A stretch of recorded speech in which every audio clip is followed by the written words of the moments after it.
Hello student. তো আমরা পড়ছিলাম ক্লাস 12-এর রাসায়নিক গতিবিদ্যা।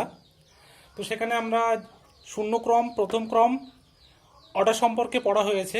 আজকে আমরা পড়ব এন ক্রম সম্পন্ন মৌলিক বিক্রিয়ার সমাকলিত বিক্রিয়া সমীকরণ আর তাদের অর্ধজীবনকাল। ঠিক আছে, এই যে এন ক্রমটা, এটা আমি আগের থেকে বলে দিই, আমরা যে জিরো অর্ডার আর ফার্স্ট অর্ডার করেছি সেটার জন্য আলাদা, আর আজকে যেগুলো পড়বো সেটা কিন্তু আলাদা। ঠিক আছে, আজকে যেগুলো পড়বো সেখানে এন নট ইজিক্যাল টু 0,1। ঠিক আছে, 0 আর 1-এর জন্য এটা কিন্তু তোমরা লিখবে না। ঠিক আছে, এটা N greater than equals to 2, মানে দ্বিতীয় ক্রম বা তার বেশি ক্রমের বিক্রিয়ার ক্ষেত্রে আজকে যে বিক্রিয়ার সমীকরণ লিখবো, সমাকলিত বিক্রিয়ার সমীকরণ, সেটা খাটবে। ঠিক আছে, এটা মনে রাখবে। দেখো, তো আমরা যদি 2 থেকে শুরু করি, মানে যদি এটা যদি দ্বিতীয় ক্রমের বিক্রিয়া হয় তাহলে সেক্ষেত্রে দেখো কি হচ্ছে। সাপোজ ধরো আমি ধরলাম n ইজিক্যাল টু 2, মানে এটা হচ্ছে দ্বিতীয় ক্রমের বিক্রিয়া। ঠিক আছে, দ্বিতীয় ক্রম। তাহলে দ্বিতীয় ক্রম বিক্রিয়ার ক্ষেত্রে কি হবে,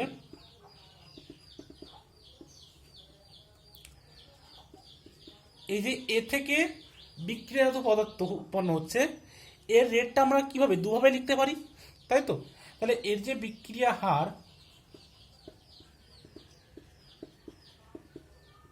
দুভাবে লেখা যায়। একটা হচ্ছে কি, যদি আমরা রিয়াক্ট্যান্টের সাপেক্ষে লিখি, ঠিক আছে, সেটা লিখতে পারি মাইনাস ডিএ বাই ডিটি। আর একটা কীভাবে লেখা যায়, আর একটা লেখা যায় রেট কনস্ট্যান্টের সাপেক্ষে। ঠিক আছে, সেক্ষেত্রে আমরা কি লিখতে পারি কে ইন্টু কনসেন্ট্রেশন অফ এ তার পাওয়ার 2। কারণ কি, আমরা জানি এটা দ্বিতীয় ক্রমের বিক্রিয়া বলে দিয়েছে। এবার এখান থেকে আমরা কি বার করব, এর সমাকলিত বিক্রিয়া সমীকরণটা বার করব। ঠিক আছে, এবার আমাদেরকে এই যে আমরা রিয়াকশনটা লিখি রেট আর is equal to K into concentration of A to square, এটাকে যদি আমরা একটা গ্রাফ আকারে করি, মানে ওয়াই ইজিক্যাল টু কি হচ্ছে এম এক্স স্কোয়ার, তাই তো? এই সমীকরণ হচ্ছে, মানে ওয়াই অ্যাক্সিস বরাবর আমরা বিক্রিয়া হার নেব, বিক্রিয়া হার, আর এক্স অ্যাক্সিস বরাবর কি নেব, কনসেন্ট্রেশন নেব। ঠিক আছে, মানে কি গাঢ়ত্ব। বুঝে গেল? এবার আমাদের যে গ্রাফটা যেটা হবে ওয়াই ইজিক্যাল টু এক্স স্কোয়ারের, ঠিক আছে, Y is equal to X square, এরকম একটা গ্রাফ হবে। এবং তার জন্য গ্রাফটা আমরা কেমন হবে জানি, এরকম, তাই তো? তাহলে দেখো এখানে কি হলো, বিক্রিয়ার সাপেক্ষে গাঢ়ত্ব যদি আমরা করি, তাহলে ওয়াই ইজিক্যাল টু এক্স স্কোয়ারের যে গ্রাফটা হবে সেই গ্রাফটা এখানে করলাম, যেখানে এম ইজিক্যাল টু কি, স্লোপটা হচ্ছে tan theta is equal to K, rate কনস্ট্যান্টের সমান হচ্ছে। ঠিক আছে, এবার দেখো আমরা যদি এর ইন্টিগ্রেশনটা করি তাহলে কি হবে, এটা এখানে আনলাম এবং এই যে ডিডি এটা এই পাশে নিয়ে গেলাম এবং উভয় পক্ষে মাইনাস দিয়ে গুণ করে দিলাম। তাহলে কি হচ্ছে দেখো, DA by square equal to minus K into DT. এবার আমরা যদি লিমিটটা নিই, যখন টি ইজিক্যাল টু 0 ছিল তখন প্রাথমিক গাঢ়ত্ব কত ছিল, এ 0। এবার যখন টি সময় পড়ে তাহলে গাঢ়ত্বটা কত হলো, অবশিষ্ট এ থাকলো। তাহলে এটা হচ্ছে 0 থেকে টি, এটা এ 0 থেকে এ। এবার দেখো 1/স্কোয়ারের ইন্টিগ্রেশন করলে কি হবে, -1/a, এবং এর লিমিটটা কত, এ 0 থেকে মাইনাস কে ইন্টু টি। ঠিক আছে, তাহলে এখান থেকে দেখো এই মাইনাস ক্যান্সেল হয়ে গেল। তাহলে আমরা প্রথমে বসাবো এর জায়গায় এ, -1/a0 ইজিক্যাল টু কি হবে, কে টি। তাহলে এখান থেকে যদি আমরা বার করি তাহলে টি ইজিক্যাল টু কি লিখতে পারি, বা কে ইজিক্যাল টু কি লিখতে পারি, যে 1/t 1/a। আচ্ছা, এটা আমি ওপরে লিখছি, তাহলে এগুলো একটু মুছে দিচ্ছি। ঠিক আছে, তাহলে আমরা কি লিখতে পারবো এখানে, দেখো কে is equal to 1/t 1/a minus 1/a naught. ঠিক আছে, এ নটটা কি, প্রাথমিক গাঢ়ত্ব, এটা হচ্ছে অবশিষ্ট গাঢ়ত্ব। ঠিক আছে, এবার দেখো এখান থেকে আমরা কি করতে পারি, এখান থেকে দেখো এটা যদি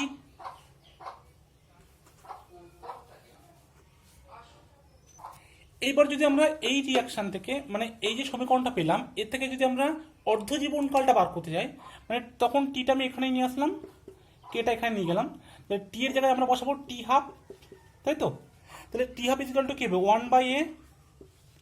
আর দেখো যেটা তোমার অবশিষ্ট গাঢ়ত্ব, মানে মানে অর্ধেক সময় পরে এটা প্রাথমিক গাঢ়তার অর্ধেক হয়ে যাবে, তাহলে 1/, এর জায়গায় কি লিখবো, প্রাথমিক গাঢ়তার অর্ধেক মাইনাস 1/a0। বুঝা যাচ্ছে? তাহলে এখান থেকে আমরা যদি ক্যালকুলেশন করি তাহলে কি হবে দেখবে 1/k into a naught T half is equal to, ঠিক আছে? বুঝে গেল? তাহলে T half is equal to 1/k into a naught. এটা হচ্ছে দ্বিতীয় ক্রম বিক্রিয়ার ক্ষেত্রে অর্ধ জীবনকাল। এবার দেখো তোমরা সেম ভাবে তৃতীয় ক্রম চতুর্থ ক্রম বার করতে পারবে, কিন্তু তোমাদের আছে মেইনলি 0 ক্রম আর প্রথম ক্রম বইতে, ঠিক আছে? এবার আমরা এখান থেকে একটা এবার জেনারেল ফর্মুলাতে আসছি, ঠিক আছে? দেখো জেনারেল ফর্মুলা এগুলো একটু মুছে দিচ্ছি আমি, তোমরা এবার হেডিং দাও জেনারেল ফর্মুলা, ঠিক আছে? তাহলে সাধারণ সমাকলিত রূপটা কি হবে, kt is equal to 1/n-1 into 1/a to the power 1/n-1 minus 1/a0 to the power n-1, ঠিক আছে? এটা কিসের জন্য না, nth অর্ডারের জন্য। এবার nটা কি বলেছিলাম 2, 3 থেকে শুরু হবে, 2, 3, 4, 10 যা হবে, ঠিক আছে? এটা হচ্ছে nth অর্ডারের ক্ষেত্রে। তাহলে আমরা এখানে তুমি যতগুলো বার করেছো n ইকুয়াল টু 2 এর জন্য তো বার করছো, এবার তুমি দেখবে n ইকুয়াল টু 3 বসাবে, 4 বসাবে, যেটা আসবে সেটা। সাপোজ ধরো n ইকুয়াল টু আমি 8 বসালাম, তাহলে এখান থেকে সমীকরণটা কি হবে, kt ইকুয়াল টু 1/8-1 মানে 7, তাই তো? তাহলে 7 হলো into 1/a to the power 7 minus 1/a0 to the power 7, ঠিক আছে? এটা হচ্ছে 7-8 অর্ডার রিয়াকশনের ক্ষেত্রে সমাকলিত বিক্রিয়ার সমীকরণ এটা হবে, ঠিক আছে? এরকমভাবে কিন্তু বার করা যাবে। এবং এদের যে গ্রাফটা যেটা বার হবে, ঠিক আছে, এদের যে গ্রাফটা বার হবে সেটা হচ্ছে ধরো, এবং এদের যে হাফ লাইফ যেটা হবে, দেখো হাফ লাইফের ক্ষেত্রে কি হবে, মানে সেটাও কিন্তু সাধারণ সমীকরণ হবে টি হাফের ক্ষেত্রে। সেটা হচ্ছে 2 to the power n-1 by k into n-1 into a0 to the power n-1, ঠিক আছে? এটাও কিসের জন্য, এটা হচ্ছে nth অর্ডারের ক্ষেত্রে। বুঝে গেল? এই দুটো জেনারেল ইকুয়েশন, যেখানে n এর মান কত হবে না, 0 হবে না, 1 হবে না, ঠিক আছে? 2, 3, 4, 5, 6 n ইকুয়াল টু 2, এটা n not equal to n equal 2, 3, 4, 5 dot dot, ঠিক আছে? এটা হচ্ছে n2 বা তার বেশির ক্ষেত্রে অর্ধজীবনকালের সাধারণ সমীকরণ। এটা n equal to n greater than equal to 2 এর জন্য সাধারণ সমকলিত রূপ। এগুলো একটু মনে রাখবে, ঠিক আছে? তাহলে এখান থেকে যে সমকলিত রূপ দেখা যাচ্ছে, সেখান থেকে দেখা যাচ্ছে যে টি হাফটা ডিরেক্টলি দেখো ইনভার্সলি প্রপোর্শনাল হচ্ছে n-1 n এর, ঠিক আছে? বা আমি এটাকে লিখতে পারি a0 to the power 1 minus n, তাই তো? এটা ছিল দেখো ইনভার্সলি কার সাথে proportional, T half inversely proportional a0 to the power n-1, কিন্তু আমি ওটাকে কি লিখেছি, ওটাকে লিখেছি proportional to a0 to the power 1 minus n। মানে এটা যখন আমরা তুলে দেবো তাহলে এখানে মাইনাস হয়ে যাবে, তাহলে 1 মাইনাস n লিখতে পারি, ঠিক আছে? তোমরা যে কোনো একটা মনে রাখতে পারো, বুঝে গেল? যে কোনো একটা মনে রাখলে চলবে। এবং এই যে আমি এইটা লিখলাম, এই যে অর্ডারটা, এটা কিন্তু 0 অর্ডার ফার্স্ট অর্ডারের ক্ষেত্রেও প্রযোজ্য হবে, জাস্ট শুধু এইটুকু অংশ, ঠিক আছে? তাহলে দেখো আমরা এতক্ষণ পড়লাম কি না, এন ক্রম সম্পন্ন মৌলিক বিক্রিয়ার সমকালিত বিক্রিয়ার হার সমীকরণ আর এন ক্রম সম্পন্ন মৌলিক বিক্রিয়ার অর্ধজীবনকাল, ঠিক আছে? এবং সেখানে দেখলাম যে অর্ধজীবনকালটা যে প্রাথমিক গাঢ়ত্ব আছে তার 1 মাইনাস n গাঢ়ত্বের সাথে সমানুপাতি হচ্ছে, ঠিক আছে? মানে টি হাফটা দেখলাম কার সাথে সমানুপাতি, T half directly proportional to a0 to the power 1 minus n, ঠিক আছে? এটা মনে রাখবে, বা ইনভার্সলি প্রপোর্শনাল ওটাও মনে রাখতে পারো, যে কোনো একটা মনে রাখবে, নাহলে কিন্তু গুলিয়ে যাওয়ার সম্ভাবনা থাকবে, ঠিক আছে? এবার আমরা পড়বো কোনো বিক্রিয়ার হার কীভাবে নির্ণয় করতে হয়, মানে অর্ডার। দেখো এখন আমরা পড়বো যে বিক্রিয়ার ক্রম কিভাবে নির্ণয় করা যায়। দেখো বিক্রিয়ার ক্রম নির্ণয়ের অনেকগুলো পদ্ধতি তোমরা ইতিমধ্যে কিন্তু জেনে গেছো, ঠিক আছে?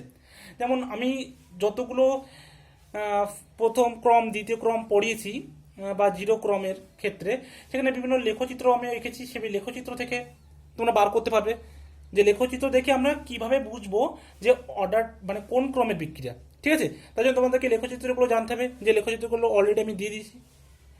বা দেখো প্রাথমিক বিক্রিয়ার হার সমীকরণ থেকে কী হওয়ার কথা সেটাও কিন্তু আমি বলে দিয়েছি, বলা হয়নি শুধু অর্ধজীবনকালটা আর সমাকলিত বিক্রিয়ার হার সমীকরণ থেকে। তো আজকে এই দুটো পদ্ধতি নিয়ে আমরা আলোচনা করব। তো প্রথমে আমরা অর্ধজীবনকাল দিয়ে শুরু করছি। ঠিক আছে, অর্ধজীবনকাল যদি কোনো একটা বিক্রিয়া দেওয়া থাকে তাহলে তাদের ক্ষেত্রে আমরা কিভাবে নির্ণয় করব বিক্রিয়ার ক্রম। ঠিক আছে, তো সবাই তার জন্য শূন্য ক্রমের অর্ধজীবনকাল, ঠিক আছে,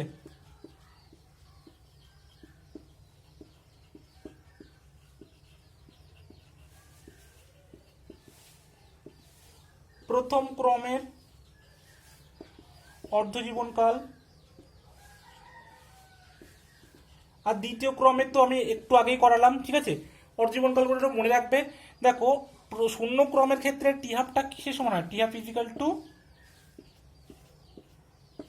এ নট বাই টু কে। যেটা প্রথম ক্রম বিক্রিয়া তার ক্ষেত্রে কি হয়? T half is equal to 0.693 by K. যেখানে কি হয় প্রাথমিক গাঢ়তার উপর নির্ভর করে না, এটা কিন্তু বলেছিলাম আমি। ঠিক আছে, আর দ্বিতীয় ক্রমের ক্ষেত্রে এক্ষুনি কি বার করলাম? এক্ষুনি বার করলাম 1/Ka0। ঠিক আছে, তাহলে দেখো এখান থেকে আমরা কিভাবে বিক্রিয়ার ক্রমগুলো বার করতে পারবো। দেখো আগে আমি বলেছিলাম যে টি হাফটা কি হবে? প্রাথমিক গাঢ়তের 1 - n সাথে সমানুপাতি হবে। ঠিক আছে, তাহলে যদি কোনো একটা রিয়াকশানের ক্ষেত্রে বা কোনো একটা বিক্রিয়ার ক্ষেত্রে প্রাথমিক গাঢ়ত্ব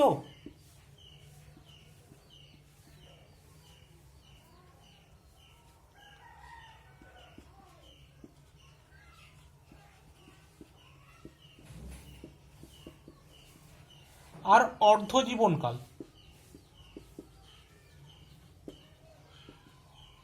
যদি বলে দেয় তাহলে আমরা সেখান থেকে নিশ্চয়ই এই এনটা কিন্তু বার করতে পারবো। বুঝে গেল?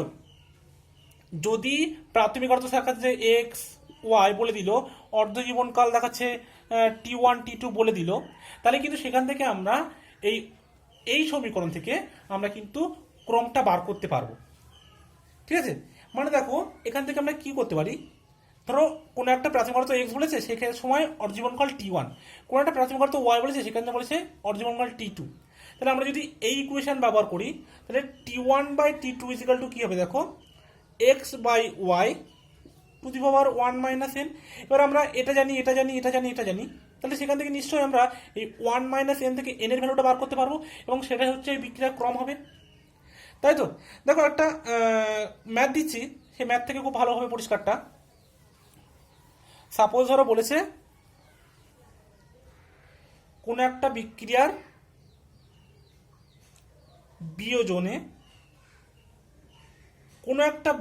বিয়োজনে অর্ধজীবনকাল সাপোজ বলেছে 20 মিনিট। ঠিক আছে,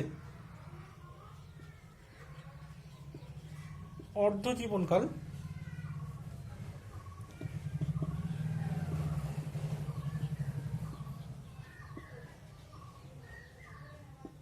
20 মিনিট। ঠিক আছে, কোনো একটা বিক্রিয়ায় এবার তার গাঢ়ত্ব কিন্তু বলে দেয়নি, প্রাথমিক গাঢ়ত্ব কিছু বলেনি।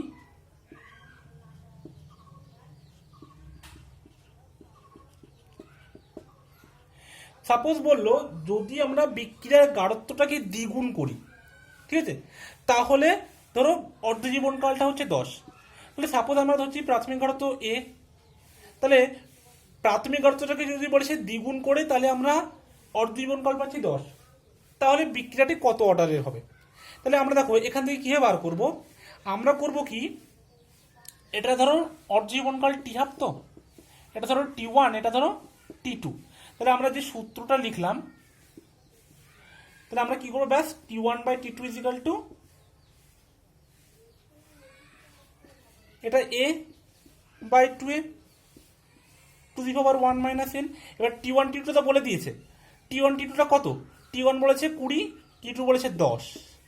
তাহলে A/2A two the power 1 - n।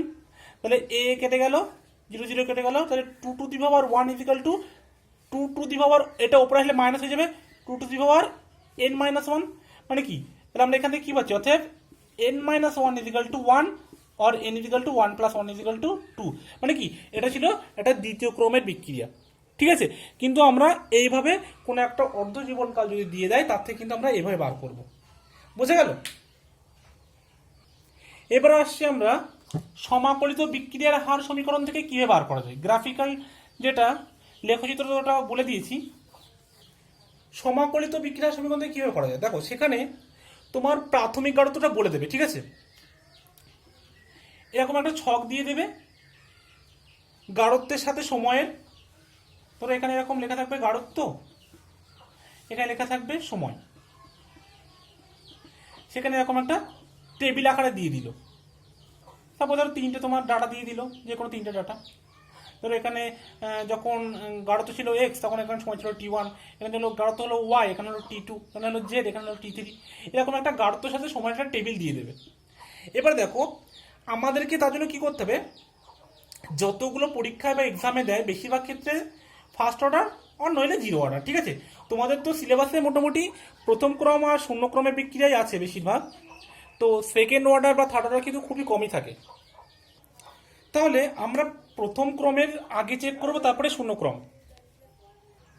প্রথম ক্রমের সমাকলিত বিক্রিয়া সমীকরণ কি, k is equal two 2.303/t log 10^a, এটা হচ্ছে প্রাথমিক গাঢ়ত্ব, এটা হচ্ছে অবশিষ্ট গাঢ়ত্ব, বুঝে গেল। এবার এখান থেকে আমরা কি করব, দেখো যে কোনো দুটো ডাটা নেব, ধরো এই দুটো গাঢ়ত্ব নিলাম, এই দুটো সময় নিলাম, নিয়ে তাদের সেখান থেকে একটা কের ভ্যালু বার করব। আবার দেখাচ্ছে আবার একটা ক্ষেত্রে কি করব, এই দুটো ভ্যালু নিলাম আর এই দুটো ভ্যালু নিলাম, সেখান থেকে আবার একটা কের মান বার করব। যদি কের মান দুটো সেম হয় তাহলে কি হবে, আমরা যে ফার্স্ট অর্ডার ধরে করছিলাম তাহলে আমরা রিয়াকশনটাকে বলবো ফার্স্ট অর্ডার রিয়াকশন বা প্রথম ক্রমের বিক্রিয়া, যদি দুটো কের ভ্যালু সমান আসে তাহলে। ঠিক আছে, এবার কোনো কোনো ক্ষেত্রে দেখা যায় সেমও আসতে পারে অর নিয়ারলি সেম। ঠিক আছে, খুব কাছাকাছি ভ্যালু আসতে পারে, একেবারে যে পুরোপুরি সেম হবে এরকম নয়। আমাদের যদি 0.9 এরকম পার্থক্য আসে সেটাকে আমরা সেম হিসেবে ধরে নেব, যেহেতু এখানে একটা এক্সপেরিমেন্টালি ব্যাপার থাকে, তো সেখানে একটু এরর আসে, তো আমরা যদি 0.9-এর ডিফারেন্স আসে তাহলে সেটাকে আমরা সেম হিসেবে ধরতে পারি। ঠিক আছে, এবার দেখো যদি আমরা এই ধরে করলাম, ঠিক আছে, প্রথম ক্রম বিক্রিয়া ধরে করলাম কিন্তু দেখলাম যে আসছে না, কে এর ভ্যালু সেম, তখন আমরা কি করব, তখন আমরা যাব শূন্য ক্রমের বিক্রিয়াতে। ঠিক আছে, এবং সেখানে শূন্য ক্রমের ক্ষেত্রে আমরা কি জানি, সেখানে k ইজিক্যাল টু a0-a/t, এখানেও সেই একই প্রসেস, এখান থেকে এরকম দুটো ভ্যালু নেবো, দুটো ভ্যালু নিয়ে দুটো কে এর মান বার করব, সেখানে যদি দুটো কে এর মান সেম আসে তাহলে এটা হবে শূন্য ক্রমের। ঠিক আছে, দেখবে পরীক্ষায় যা দেবে মোটামুটি 90% বা 95% ফার্স্ট অর্ডার দেয়, কখনো কখনো জিরো অর্ডারটা দিয়ে দেয়। ঠিক আছে, আর কিন্তু দ্বিতীয় ক্রমের বা তৃতীয় ক্রমের রেয়ার কেস, তো সবাই প্রথমে প্রথম ক্রমটা চেক করবে, তারপরে শূন্য ক্রমের। ঠিক আছে, একটা এক্সাম্পল দিচ্ছি, দেখো সাপোজ ধরো এরকম একটা টেবিল দিয়েছে যেখানে সময়টা বলে দিয়েছে এবং সেখানে K-4-এর একটা আয়তন বলে দিয়েছে, দিয়ে বলেছে যে এই বিক্রিয়াটা কোন ক্রমের বিক্রিয়া হবে। ঠিক আছে, তো আমরা কি বলেছি, সবার আগে প্রথম ক্রমের বিক্রিয়া দিয়ে শুরু করব। প্রথম ক্রমের বিক্রিয়ার ক্ষেত্রে আমরা কি বলেছি, সমাকলিত বিক্রিয়ার সমীকরণ k is equal two 2.303/t log a0/a। এবার কি হলো, এটা হচ্ছে গাঢ়ত্ব, এবার এখানে দিয়েছে কি আয়তন, তাহলে এখানে গাঢ়ত্বটাকে আমরা আয়তন দ্বারা রিপ্লেস করব। আয়তন মানে কি, ভলিউম, এটা v0 করে দেবো, এটা v, ব্যাস, আর কিছু না। তাহলে এবার আমরা যদি k1টা বার করি, k1 ইজিক্যাল টু কি হবে, 2.303 দেখো প্রথমে আমরা লিখছি এটা আর এটা, তাই তো। এবার টিটা হচ্ছে, তাহলে সময়ের পার্থক্য কত হচ্ছে 300, তাহলে আমরা এখানে লিখবো 300, আর লগ, আচ্ছা অবশ্যই 10 বেস লিখবে। v0টা কত, v0টা দেখো 22.8, প্রাথমিক অর্থ যখন 0 ছিল, আর অন্তিম কত হয়েছে 17.6, এখানে লিখবে 17.6, এবং এখান থেকে যখন তোমরা ক্যালকুলেশন করবে দেখবে আসবে 8.441 × 10⁻⁴ সেকেন্ড ইনভার্স। ঠিক আছে, তারপরে আবার যখন কে টুটা বার করবে, তাহলে কে টুটা আমি এখান থেকে এখানে নেব, আর এটা যাবে এখান থেকে এখানে। তাহলে কে টু ইজিক্যাল টু কি হবে 2.303 বাই এখানে হবে কত 600, সময়ের ডিফারেন্সটা হচ্ছে কত 0 থেকে 600, আর লগ 10 বেস প্রথমে কত ছিল দেখো 22.8 ছিল, তো আমি লিখবো প্রাথমিক ঘনত্ব 22.8, আর অন্তিম ঘনত্ব কত হলো 13.8, এখানে লিখবো 13.8, এবং এখান থেকে যে ক্যালকুলেশন করবে তখন দেখবে মানটা আসবে 8.37 ইন্টু 10⁻⁴ সেকেন্ড ইনভার্স। ঠিক আছে, তো দেখো এটা এসছে K1 এর মান 8.441 10⁻⁴, 8.37 ইন্টু 10⁻⁴। তো দেখো এটা কিন্তু সেম, এখানে 8.44, এখানে 8.37, এই যে এইটুকু এরর এইটুকু আমরা কিন্তু সেম ধরতে পারি, এবং দেখাচ্ছে দুটো ক্ষেত্রে তাহলে K1 ইজিক্যাল টু K2 আসছে, এবং এই K1 আর K2 যেহেতু সমান এসছে আমরা ধরছিলাম কি এটা ফার্স্ট অর্ডার প্রথম ক্রমের, তার মানে কি আমরা বলবো n ইজিক্যাল টু 1, মানে এটা একটা প্রথম ক্রমের বিক্রিয়া। ঠিক আছে, এটা একটা প্রথম ক্রমের বিক্রিয়া, কারণ মানে তার মানে কি আমরা যে কের মানটা পেলাম দুটো ক্ষেত্রে কের মানটা প্রায় সমান। ঠিক আছে, এইরকম ভাবে কিন্তু করা যেতে পারে। তাহলে এই দুটো মেথড বাকি ছিল, দুটো মেথড বলে দিলাম।